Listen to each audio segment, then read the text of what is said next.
Today, we're talking to couples.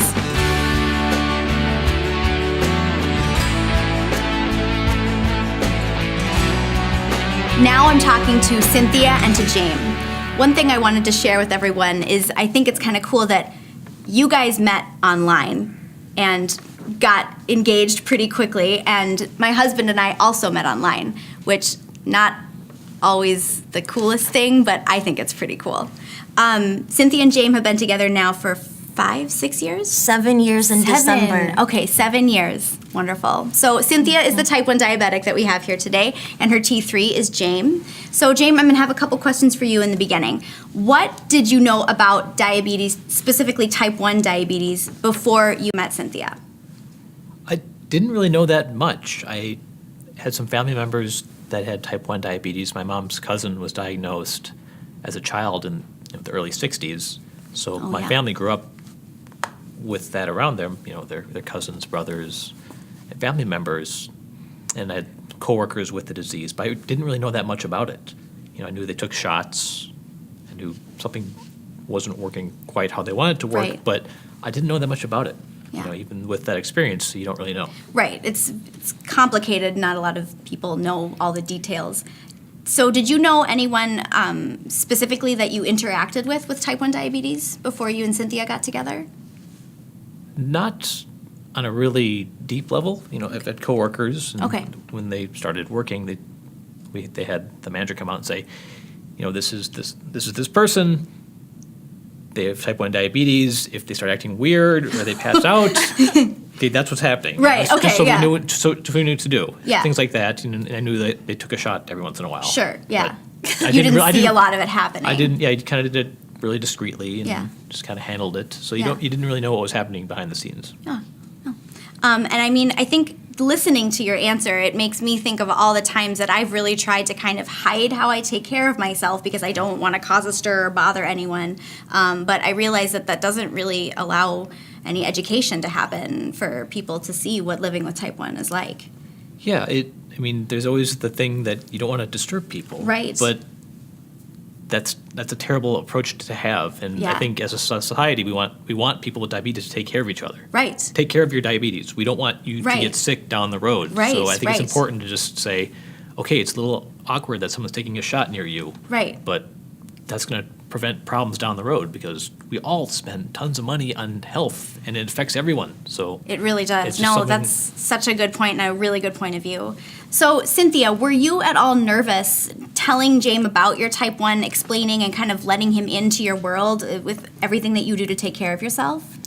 That's a good question, Asha. And actually, I wasn't nervous at all. I started dating. I was diagnosed with type 1 diabetes when I was 11 and started dating in high school, throughout college, and my 20s. I only had maybe 2 guys that were a little awkward with me about my diabetes, and it didn't go well, but I guess I've always had so much confidence about my diabetes and took care of myself because I knew I needed to.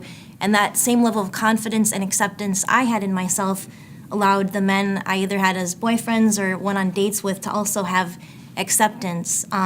So right off the bat, I wore an insulin pump at the time, and I just, would pull my insulin pump out or test my blood sugar, and it was just normal. Yeah, I love that. That's Yeah. wonderful. And I really hope that people watching this understand how probably seamless a transition it was just to be together because James saw how comfortable you were taking care of yourself. It wasn't an embarrassing thing or a secret that you needed to keep. No, not at all.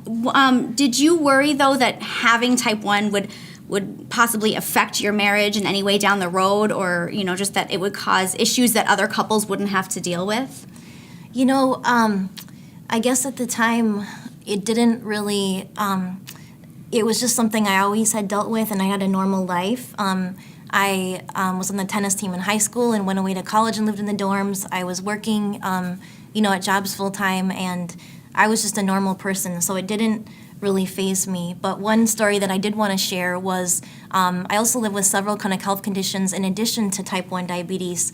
And shortly after we were dating, maybe it had only been a few weeks, I started having a lot of symptoms. I live with Hashimoto's hypothyroidism, and my levels were off. And I wasn't feeling myself at all. And Which is so hard when you just start dating someone to have something like that happen. Exactly. Yeah. And I remember he was cooking me dinner for the first time, and we were on our back patio, and I said, there's something I need to tell you. I just want to let you know that I haven't been quite myself lately. I have hypothyroidism, and my levels are off. And I'll never forget his endearing response. He said, "You mean it gets better?"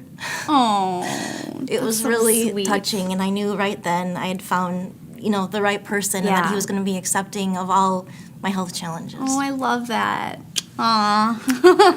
I really like your message to the question and the question that maybe a lot of people out there are dealing with right now about how do I explain to the person I'm dating about what I need and what I don't need, what kind of support I do need, and maybe when a caring individual, another T3, needs to just kind of back down a little bit. Do you guys have any advice for new couples that are dating out there, or even someone who was married to a type 1 diabetic, about what they can do to support their T1?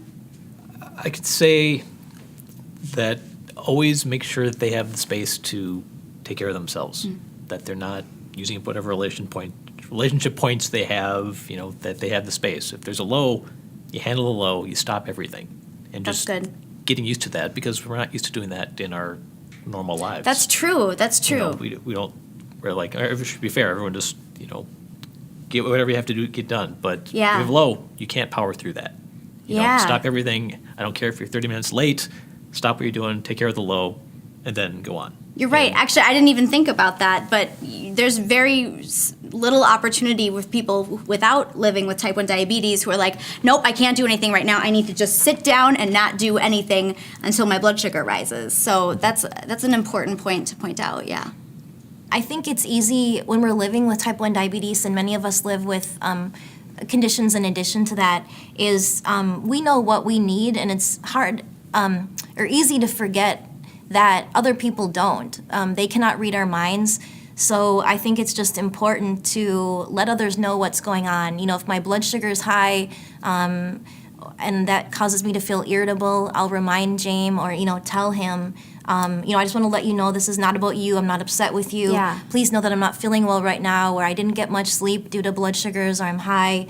And also just letting him know what my needs are. If I need to go back to sleep for an hour or two in the morning, just actually over Christmas, so several weeks ago, he came in, after I had just gone back to sleep and I had a busy day ahead, and it woke me up. So I had to let him know, I sleep very lightly, so if I'm going back to sleep for my hour or two more of rest, get whatever you need out of the bedroom so that I can sleep, because if I don't get this extra sleep, it will affect my entire day. It affects your blood sugars, yeah. Yep. High and erratic blood sugars. So I think it's just letting them know what you need and remembering that they can't read our minds. And I think maybe not being embarrassed to share your needs, our needs with, our person, and not being embarrassed no matter how bizarre it might seem. Yes. If it helps us take care of ourselves, then we have to be honest about it. Exactly. Wow. Well, thank you guys for being here today. I really appreciate it. Thank you. Thanks for having us.